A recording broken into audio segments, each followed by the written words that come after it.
నమస్తే. ప్రస్తుతం మనతో పాటు సీనియర్ జర్నలిస్ట్ భరద్వాజ్ ఉన్నారు. ఆయనతో మాట్లాడదాం. నమస్తే సార్. నమస్తే. సార్, పెహల్గాం బైసరన్ వ్యాలీలో జరిగిన ఉగ్రదాడి, దీనికి సంబంధించి అన్ని దేశాల ప్రధానమంత్రులు, అధ్యక్షులు మాట్లాడుతున్నారు. కానీ ట్రంప్ మాత్రం ఒక రకంగా మాట్లాడారు, న్యూట్రల్గా మాట్లాడారు. అది నాకు పాక్ అండ్ భారత్ నాకు ఇద్దరు స్నేహితులే, వాళ్ళిద్దరూ తేల్చుకోవాలి, ఇది 1000 ఏళ్ల సమస్య అని చెప్పేసి అంటున్నారు. దీని గురించి మీరేమంటారు సార్?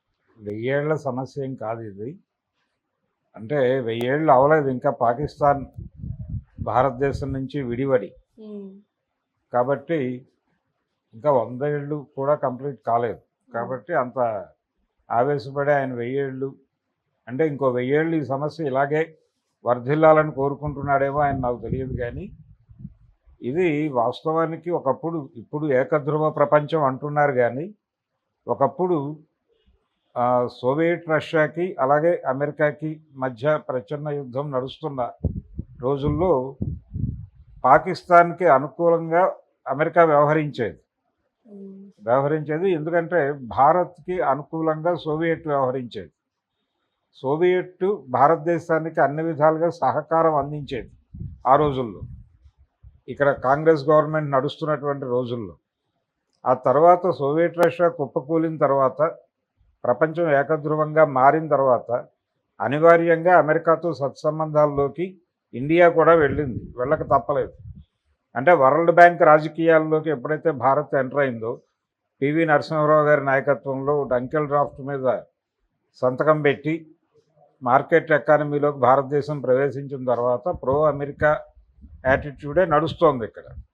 అంతకుమించి వేరే మార్గం లేదు ఎవరికి.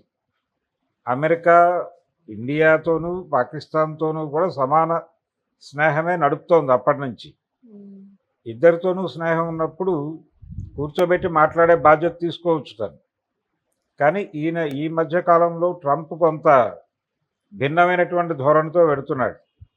ఏ విషయంలోనూ తను, అంటే ఇంతకుముందు అమెరికా లీడ్ తీసుకునేది, ఇప్పుడు అమెరికా లీడ్ తీసుకోవటం మానేసి అంటే చొరవ తీసుకోవటము, లేకపోతే కూర్చుని నెగోషియేట్ చేయటము.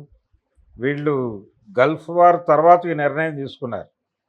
గల్ఫ్ వార్ అయిపోయిన తర్వాత అక్కడికి వీళ్ళు పీస్ కీపింగ్ ఫోర్సెస్ పంపించి దెబ్బతిని వెనక్కొచ్చిన తర్వాత ప్రపంచ రాజకీయాల్లో అనవసరమైన జోక్యం చేసుకోకూడదు అనేటువంటిది ఒక నిర్ణయం అయితే తీసుకుంది అమెరికా. అందులో భాగంగానే ఆయన ఇప్పుడు వీళ్ళిద్దరికీ సెటిల్మెంట్ చేసేటువంటి పెద్దన్న పాత్ర కంటే కూడా వాళ్ళలో వాళ్ళు కూర్చుని మాట్లాడుకోవడం బెటర్ అన్న పద్ధతిలోకి వెళ్ళిపోయి అదే మాట్లాడుతున్నాడు. ఇప్పుడు మాట్లాడుతున్నాడు. ఆయనకు తెలియంది కాదు.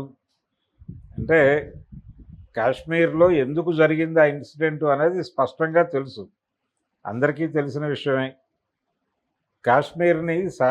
కాశ్మీర్లో శాంతి తీసుకొస్తే అక్కడికి కూడా కార్పొరేట్లు వస్తాయి. అంటే కార్పొరేట్లని అట్రాక్ట్ చేయడానికి కాశ్మీర్ని తయారు చేశాడు ఒక రకంగా నరేంద్ర మోడీ గారు. ఈ తయారు చేయటం, పెట్టుబడులు రావటం, అలాగే అక్కడ తిరిగి టూరిజం డెవలప్ అవ్వడం, ఇది లోకల్ పీపుల్కి కొంత ఉపాధి కల్పిస్తుంది అనేటువంటి ప్రోగ్రాం కూడా ఉంది. ఈ ఉపాధి కల్పించడంతో ఇప్పుడు వాళ్ళందరూ వ్యతిరేకిస్తున్నారు ఈ ఉగ్రదాడిని అనేది గవర్నమెంట్ ప్రొజెక్ట్ చేస్తోంది. మా జీవితాలు చిన్నాభిన్నం అయిపోవాలా, మళ్ళీ మేము ఇదివరకట్లాగా బాధపడుతూ బతకాలా, ఈ వస్తున్నటువంటి ఆదాయాలు అన్నీ లేకుండా చేస్తారా మాకు అని చెప్పి చాలామందితో మాట్లాడిస్తున్నారు. కానీ ఈ మాట్లాడిస్తున్నారు అనేది కరెక్టు. మాట్లాడుతున్న వాళ్ళు తప్పనిసరి పరిస్థితుల్లో మాట్లాడుతున్నారు అనేది కూడా అర్థమవుతోంది. చాలా టీవీ ఛానల్స్ ముందుకు వచ్చి మాట్లాడుతున్నటువంటి కాశ్మీర్ లోకల్ పీపుల్, ఆ ఇన్సిడెంట్ జరిగిన ప్రాంతంలో ఉన్నటువంటి నేటివ్ పీపుల్ మాట్లాడుతున్నారు. వాళ్ళల్లో ఒక పెయిన్ ఉంది. అంటే లోకల్ సపోర్ట్ లేకుండా ఇన్సిడెంట్ జరగదు. పాకిస్తాన్ నుంచి ఎవరైనా వస్తే వచ్చి ఉండొచ్చు, కానీ వాళ్ళకి లోకల్ సపోర్ట్ కూడా ఉంది. లేకపోతే ఆ రెక్కీ చేసి అంత పక్కాగా దాడి నిర్వహించడం అనేది అయ్యే పని కాదు. అంత ప్రాపర్గా డిజైన్ చేశారంటేనే లోకల్ పీపుల్ మద్దతు ఉంది వాళ్ళకి. ఆ మద్దతు ఉండటానికి కారణం కూడా ఉంది. అంటే ఇక్కడ శాంతి నెలకొల్పడం కోసం అక్కడ స్థానిక ప్రజల నోళ్లు నొక్కి చాలామందిని చంపేసి తీసుకొచ్చినటువంటి శాంతి అది. అనేక హత్యల పునాదిగా, అనేక శవాల పునాది మీద తీసుకొచ్చినటువంటి శాంతి. అది చాలామందిలో ఒక పెయిన్ క్రియేట్ చేసింది. ఆ పెయిన్ ఉన్న వాళ్ళల్లో ఎవరో సహకరించారు వాళ్ళకి. దీన్ని పట్టించుకుని దాన్ని అడ్రస్ చేయాలి గవర్నమెంట్.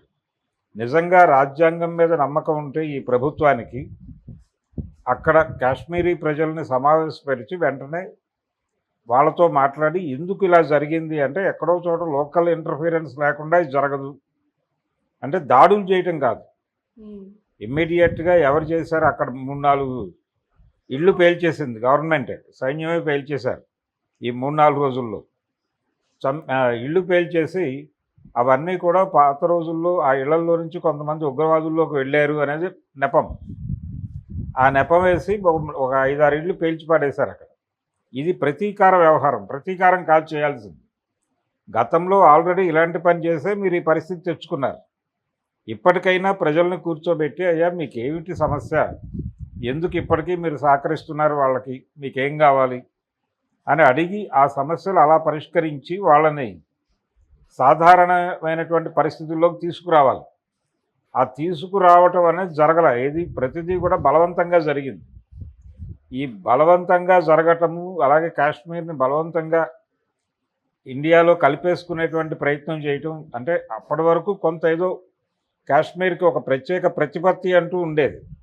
ఆ ప్రత్యేక ప్రతిపత్తిని కూడా రద్దు చేశారు ఆర్టికల్ 370 రద్దు చేయడం ద్వారా. కాబట్టి వాళ్ళలో ఆ కోపం ఉంది, ఆ పెయిన్ ఉంది. ఈ కోపంలో నుంచి పుట్టిందే ఆ రెసిస్టెన్స్ ఫ్రంట్. ఆ రెసిస్టెన్స్ ఫ్రంట్ పుట్టడానికి కారణం ఆర్టికల్ 370 రద్దు చేయటం అని చాలా స్పష్టంగా పేపర్లు రాసినాయి. అందుకని ఈ విషయాల్లో ట్రంప్ ఇన్వాల్వ్ అయ్యి ఏం చేయగలడు అంటే, నిజానికి వాళ్ళ కోసమే కాశ్మీర్ని రెడీ చేస్తున్నాడు.